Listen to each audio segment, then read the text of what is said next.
and certain ethnic groups are also at higher risk.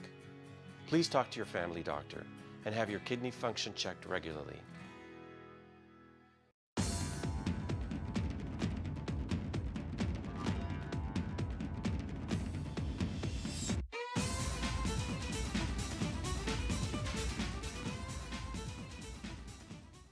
Welcome to Out of the Fog. I'm Melissa Royle.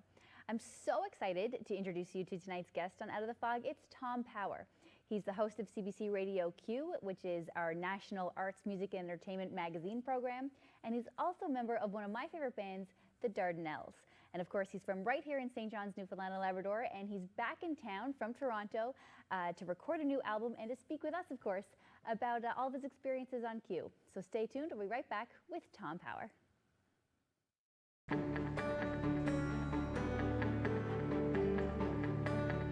You're watching Rogers TV, St. John's.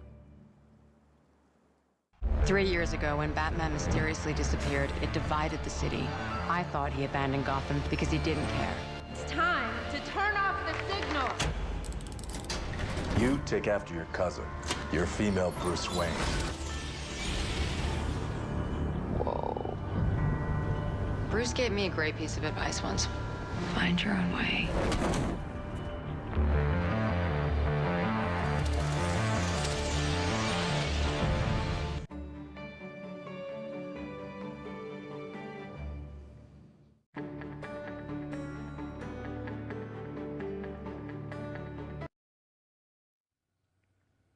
Welcome to Out of the Fog. I'm here with Tom Power.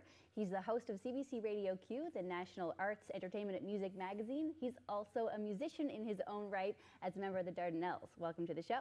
Hi, Melissa. It's so nice to be here. So nice to be here. To have you here. I got to be honest, I'm a little nervous. Why? I feel like interviewing you is like, I don't know, like buying Christmas presents for Santa Claus or something. Like, this is your whole thing, right? So, I felt that way. I got to interview Carol Off one time. Yeah. And I did. I felt like I was playing one-on-one with Wayne Gretzky or something like that. You're barely playing with the junior A caps in grade 7 here, Melissa. Don't worry about it. That's not true. In the past couple of weeks, you've interviewed like Elton John and Neil Young and Celine Dion and all these fantastic people. Do you ever get nervous? Do you ever still kind of pinch yourself and say, am I really talking to these people? You know what? It's funny you mentioned that. I think for a while, I didn't start to get used to it, but I didn't. Like, I had the kind of thing to do. I would kind of do, it's like, I just did the job and spoke to the people. And when someone would say, hey, you get to talk to this person, then I'd get excited. But then when I did the interview, I'd do it. But recently, I was in the middle of interviewing, I think it was Elton John. And he was in Vancouver and I was in Toronto, so I couldn't see him and he couldn't see me. So therefore, when he answered my first question, I hit the kind of mic off button, looked at the producers in the studio and kind of went, like I really had this kind of moment of like, I can't believe that this is really happening. And then I think that happened with Ringo as well. It feels like the weirdest name drops in the world, but like it's true, And like I think with Ringo, I was such a big fan of the Beatles growing up in St. John's. I had this. We went to Ottawa when I was a kid. My mom bought me this book. I think it was called like 176 Things You'll Never Need to Know About the Beatles. It was like full of Beatles trivia. I don't know why I wanted it. And you needed to know them. And I have all this back pocket stuff.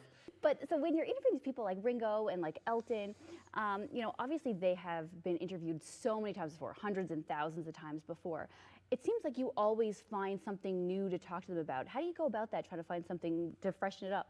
Well, I'm very grateful and very honored to get to work with really amazing producers. Q may just be my face on the thing, but Q is a big crowd of us, 15 or 16 or 17 of us working to try and do about 3 to 4 interviews every single day. So the producers on the show really, really dig in and they do a lot of research and they give me a big kind of packet and they say kind of like, here's everything you need to know about Ringo, or here's everything you need to know about Elton John, or here's everything you know about Rick Mercer, blah, blah, blah. And then I kind of go through it and I kind of write down what I find interesting and I might do my own little bit of stuff, and then we kind of meet and they have a bunch of questions sketched out that this is how it could go, and they have it written out, and then I'll go, okay, that sounds good, that sounds great. How about if we ask this? How about if we ask this? But our goal is always to try and do a version of the interview that they've never done before. And kind of the best thing that I can hear in an interview, I find, I'm sure you must find the same thing, is, oh geez, I never thought about that, or I've never been asked that before, Like anytime we can kind of make that happen. And we try to do that because as the CBC, we're able to go maybe a little bit deeper than the interviews that they're used to. When they did like a 5-minute junket on, for their movie, or they did something on the red carpet, when we get 20, 25 minutes with them, we want to talk about, our big thing is we often try to say we want to talk about the person, not the movie. We want to know about them. We want to know about the actor. We want to know about the musician. We want to know what their lives were like, Yeah. I mean, it's so incredible that you speak with all these people, and it's not just the celebrities and the big names. But there's a lot of people, I know when I listen to your show, I learn about people that I've never heard about who have these really interesting stories. Yeah. Like, how do you go about balancing, the kind of big names who are kind of promoting something, and then finding new talent that you're giving that stage to? Again, it's like it's a huge crew of people. We get together every Monday, Tuesday, and Thursday, and we sit around at a big table and we just pitch. We pitch guests, and we have the most amazing producers and the most amazing bookers, and someone will say, oh yeah, we have, I think we might be able to get, Chris Pratt, or I think we might be able to get, Ringo Starr, and then we go, okay, so that's great, but like, who else are we looking at, especially Canadian, especially with regards to diversity, how are we looking in terms of having, women on the show, people of color on the show, Indigenous folks on the show, and these are and up-and-coming artists, emerging artists, or artists from not just Toronto, because now that I live there, and it can be kind of natural to kind of only look within the city that you're in. And luckily, I'm from Newfoundland, so I'm always looking back here, trying to put people on. And we have a nice swath of producers from all across the country. So we're always really, really careful about making sure our show is Canadian, making sure our show gives love and respect and exposure to up-and-coming artists. But then I like to imagine that if you tune in for Ringo Starr for the first half hour of the show, then you might stick around to hear an amazing, artist from Calgary, visual artist from Calgary, or you might stick around to hear a really great up-and-coming band. Like, I always see it as a way, like, oh, you're going to tune in and hear, I don't know, like Meatloaf, and then you might hear Jeremy Dutcher or something like that, and that's always the goal. Oh, so you have this big, obviously very helpful team to you. That's right. Big audience, big names, and all this stuff. But like you say, just a little fella from town. I'm from Count Heights. How did this happen? I'm from Count Heights, buddy. I know you studied folklore, which I think is one of the most fascinating things about you, that you have this You can say, actual Melissa, that background. I have a job. You can say it. No, You I can have an say it, arts degree Melissa. too. I love that you have a background that you've actually used in folklore, right? Yeah. Like, how did that happen? Like, how did you actually go from, local fella playing some music, learning about the industry, to having this role? I was working at VOCM. I was doing the weekend news. I was also on CHMR, where I did this show called Do-Si Don't, which wasn't any funnier then. It wasn't any funnier then. It was a folk and bluegrass music show, because that's kind of my background. And I did that, and then I was working at VOCM, and I used to sing in what they now call Shalloway. But back when I was in it, because I'm 150 years old, I say things like, now these days it's called Shalloway. Now back when I was in it. You are not 150 years old. You are the same age as me, and we are both still relatively young. Are you 87? I'm not 87. Oh, I'm born in 87. Yeah. Yes, I'm 87. Are you 87 I was like, years is that old? some reference? No, I was born 87. Yeah. Yeah, me too. May. September. I'm- You're older. I'm a little bit older. I was working at VOCM, and I was in youth choir when I was a kid.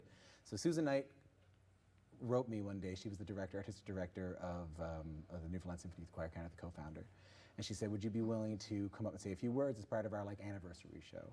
So I went up and said a few words at the anniversary show, and in the audience was a CBC producer named Francesca Swan. She knew that I was on the radio, and I think she was working with my brother-in-law at the time, Dwayne Andrews, great guitarist. And he said, oh yeah, Tom's on the radio, doing really well. And she contacted me and asked if I'd be interested in doing like a little something. And so I put together a little pitch all about radio and folk music and bluegrass music and roots music, and I was 21. And I really have no idea how this happened, but they took it. They said yes. And you were then, I think, the youngest host to have a national program on CBC since Peter Jennings. Since Peter right? Jennings, yeah, since Peter Yeah. Jennings. I think he was 5 years old. It was a show called Peter's People in the 60s. His dad worked at CBC. Oh, well, then that doesn't count. Oh no, come on, I'm only that's kidding. pretty I'm only good. kidding. No, yeah, but it's pretty good though.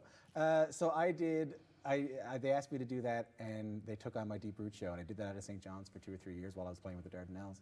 And then the host of the morning show left, and then I got that job. I did that for 5 years in Toronto, and then I auditioned and I didn't get it, and then I ended up getting it. We don't need to dive into all what happened on Q, but when you got it, you got that job, Yeah. and you were the host going forward. Did you think about kind of how you're going to make it your own and how you're going to kind of bring your own, I guess, experience and views and interest into it? Yeah, I mean, I knew that the nice thing about being the host of the show and being from Newfoundland was that in Newfoundland, you don't really get an opportunity to only like one thing as an arts fan. Do you know what I mean by that? Yeah, sure. You'd only be able to go out once a year. You don't be able to go out once a year. So when I was growing up in St. John's, when I was starting to go downtown and starting to see shows, you know, I would try to go to see something just about every night. And in order to do that, I'd have to go see, sometimes in the same night, like a metal band, a country band, go to an art gallery, go to a reading, go to a book signing at Chapters, you know, go to see some comedy, go to see kind of everything. And I knew that I had this sort of, like, I was kind of blessed by being a Newfoundlander and having this, you know, kind of interest in a bunch of different things. And I was able to kind of bring that to what I was doing. You know, I wasn't coming to them as an expert in movies, or I wasn't coming to an expert, but I had been to like the Munn Cinema series, you know? I wasn't coming to them as an expert in literature, but I was coming to them, you know, read a book. But I had read a book, or I had, you know, I had gone to see a reading by, you know, Lisa Moore. You know what I mean? So I think Newfoundland gives you a really great opportunity to have a really broad interest in the arts, and I think that's something that I really brought. In addition to my work in folklore at Memorial, which was largely, you know, getting people to open up to me. You know, a lot of my work then was sitting down with kind of people trying to get them to sing me songs and tell me stories. And in order to do that, you need to have a conversation with them and open up to them. You know, it's my background, I think, in, if I'm any good at this job, it's only because I've done the work of sitting down with Newfoundlanders and singing songs and getting them to sing songs with me. Was there a lot of tea involved? An incredible amount of tea, and after around 11 o'clock, an incredible amount of rum. I wasn't even going to go there. I was going to keep you innocent, you know, Mrs. Powers watching. Of course, yeah, right. But I love that you come from that. I've never really thought of that connection with the folklore before, because, you know, coming from a music background, and I knew, you know, kind of a general arts background, and that is the nature of your show, but it also kind of goes beyond that. Right? I mean, you know, certainly there's enough political shows and political pundits out there, but, you know, I think maybe even more than ever, politics and current events kind of bleeds into arts, right? I mean, think of cancel culture. Artists get kind of blacklisted and don't get hired for things because they've been kind of politically incorrect or said something offensive. There's also so many artists and musicians and actors who use their fame as a platform for, say, climate change or different types of change. And I hear that coming into play in your show a lot. How do you keep it kind of balanced or focused on arts when there's kind of so much more context around it? We definitely try our best to be an arts show. We definitely try our best to be a show about art and how art can represent, and art can be a filter, and art can be a way of expressing anxieties or problems or successes or hopes or, you know, any kind of strife in our world. You know, I'm really quite resistant to the idea that, you know, a lot of young musicians and a lot of musicians, they'll write a political song, or they'll speak their mind about something that's happening with regards to Me Too, or there's something with regards to something that's happening in our country right now. And quite often, you know, they'll get a backlash of just kind of shut up and sing, you know. And it was a very famous title for a Dixie Chicks movie when they spoke out against then President George W. Bush. They said something like, he makes us ashamed to be from Texas. And they came out with the song "Not Ready to Make Nice." Not Ready I still to Make love Nice. that song. It's a great song. And they were told to shut up and sing and do the thing. And I don't really think you can separate the two, right? I don't think you can separate, you know, art is such a beautiful bridge to empathy. You know what I mean? Like, I feel like if you disagree with somebody by listening to their music, or by seeing their painting, or by reading their book, you can understand them a little bit better and maybe have your mind changed a little bit. So I like to see Q as an avenue to that, you know, while we're not The Current, which is an incredible show, but, you know, it's a current affairs based show. You know, we're not As It Happens, which is an incredible show, but it's more a current affairs based show. You know, we're still able to have conversations around, you know, Me Too. We're still able to have conversations around cancel culture. We're still able to have conversations around climate change, but we do it through the lens of art. You know, we had a great Amazonian drag queen environmentalist on recently. That's a great bio. And she came, just underneath, and she came dressed fully in drag, but her drag was stuff from the Amazon rainforest. So it was straw that she had collected from the Amazon rainforest. It was mud and paint that she had collected from the Amazon rainforest, and that was her way of expressing her anxiety. And she was also a trained biologist, so she was able to speak about the crisis that's facing the Amazon, the fires in the Amazon, the political situation in Brazil with Bolsonaro, and also do it by expressing yourself through art, you know, and that to me is the ideal way that Q can talk about climate change. Totally. Well, yeah, thanks. We're going to take a quick break now, and we'll be right back in a bit to talk about your music side. Oh, cool. Wicked. All right, girls.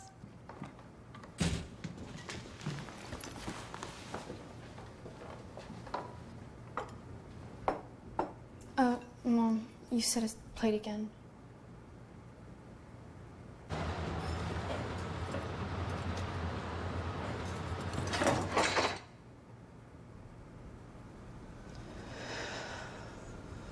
Workplace injuries hurt the most at home. Hey, did you know? More than 4,500 Canadians are waiting for an organ transplant right now. Right now. 4,500. People are dying. And you could save a life. 90% of Canadians say they're willing to donate their organs. But only a few are registered. So what are you waiting for? Get registered. It's easy and it's free. Leave a legacy. Be a hero. Save a life. Find out how to register today. Go to kidney.ca. Call the Rogers TV viewer response line, email us, or connect with us on social media.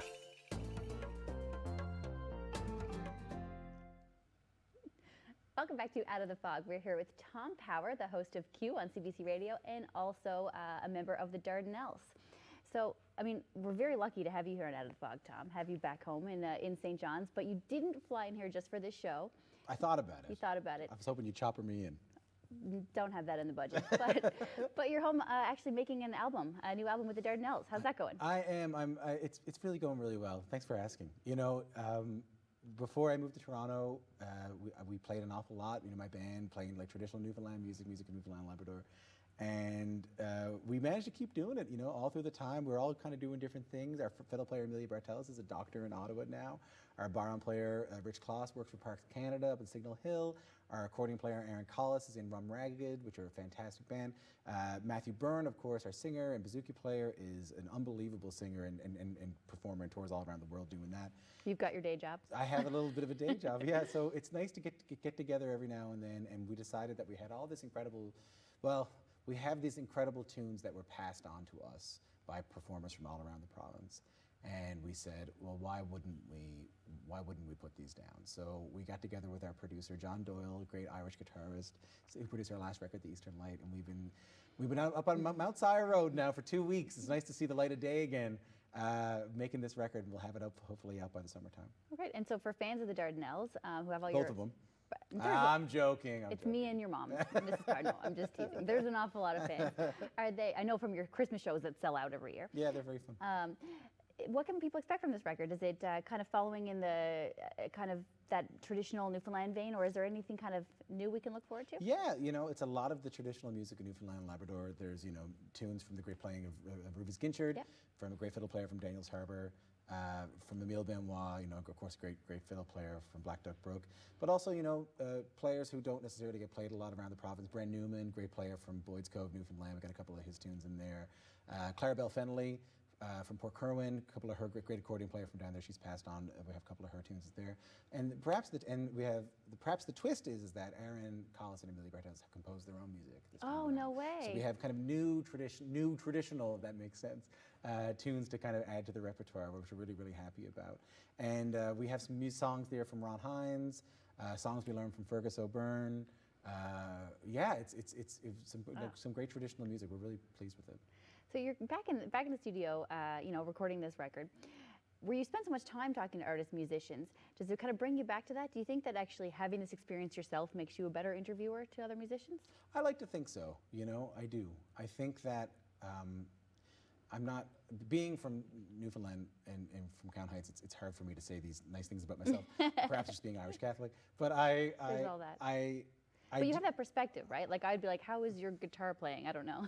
Like you know how to, you know what I mean? You know the whole technical side and the performance side and all of that. I think I also might understand how unspecial it is. How, you know, how making something that's great, you know, making something that either be a film or a novel or a painting or, you know, anything that you're really proud of that you think has value. That it took a lot of really boring, tedious work. It took a lot of, studying. It took a lot of practice. It took a lot of hours and hours with a metronome. It took a lot of research. And I think that gives me some perspective, knowing the kind of boring side of making art, which is really in some ways the human side of making art. When you go to the gallery, that's sort of the last of it. But I'm more interested in the years and years it took to get to the gallery. And I think that's maybe the perspective I have. Yeah. Oh, interesting. You gave us another perspective of yours recently through writing an essay for Hometown Hockey. Of course, Rogers is a big part. And you wrote this beautiful piece called What Odds about Newfoundlanders and Labradorians. So if it's okay with you, we're going to show that real quick and then we'll be back to chat about it. Okay, sure. Okay. Hi, I'm Zach O'Brien and I'm from St. John's, Newfoundland. I'm Matt Bradley and I'm from Iraq, British Columbia. I'm James Melindy and I'm from Goulds, Newfoundland. We brought the Rock their first championship. You're watching Rogers Hometown Hockey. Live from St. John's, Newfoundland. Against all odds. That phrase, as simple as it is, sort of summarizes the experience of the excellence of Newfoundland and Labrador. A brutal landscape, tragedies at sea, loss of a way of life, jokes at our expense. Newfoundlanders and Labradorians have overcome each and every one of these things to become what we are today. But just for some examples, whether it's our musicians like Great Big Sea, Amelia Curran, or Hey Rosetta.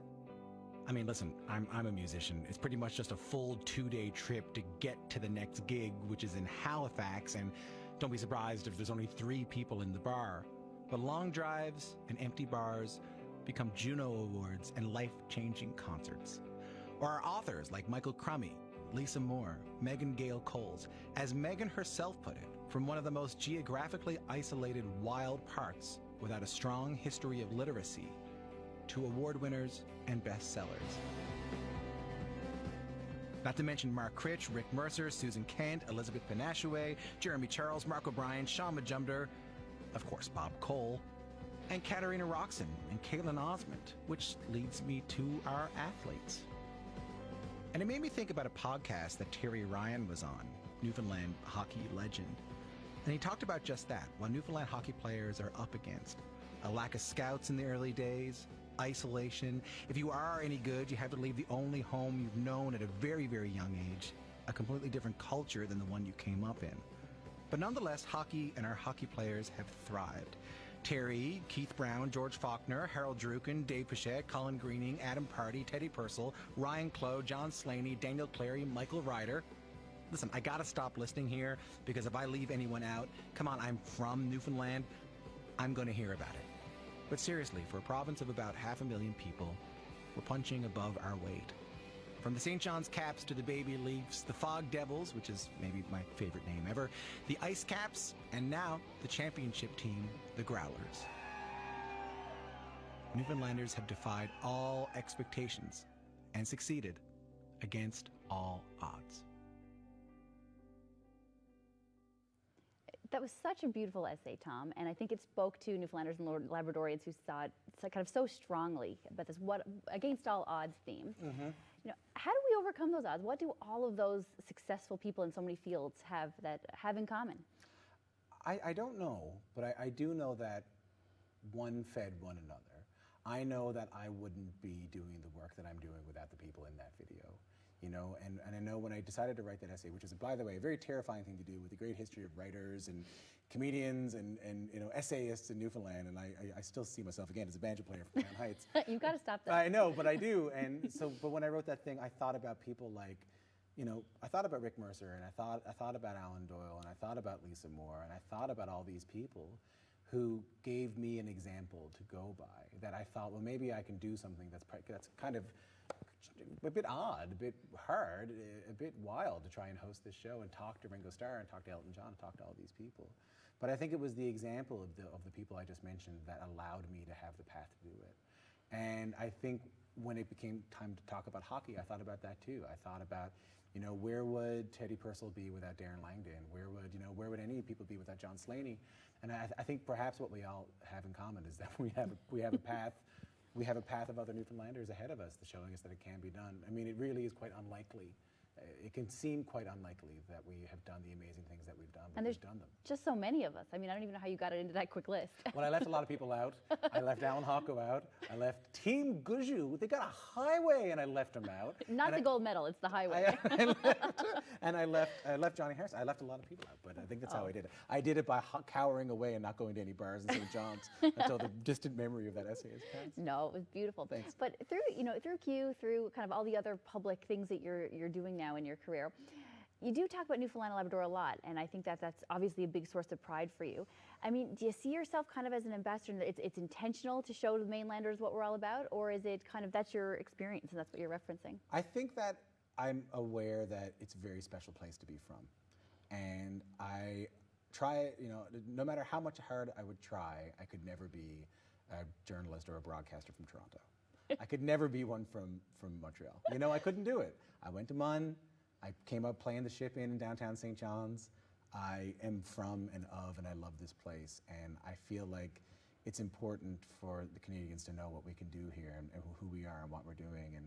And I guess I just try to be honest about who I am. I don't try to be anything else but who I am, which is a townie. Full townie. Townie. Well, thanks so much. And thanks for coming in. Thanks for flying all the way back home to Newfoundland to come out of the fog and squeeze in a record on the side. It's nice to be here. It's nice to be back and out of the fog. I think I was last on 10 years ago, so I'm happy to be back and out of the fog. Awesome. Thanks so much. Thanks for having me, Melissa. Be right back with more Out of the Fog. Call the Rogers TV viewer response line, email us, or connect with us on social media. Thanks for watching Out of the Fog. Hope you enjoyed our feature-length interview with CBC-Q's host, Tom Power. Great to have him back here in St. John's, Newfoundland, Labrador, his hometown, and to chat all about all things Q and the Dardanelles new album that's coming out, which is definitely going to be worth picking up. So thanks again to Tom for coming in, and thanks to you for watching Out of the Fog.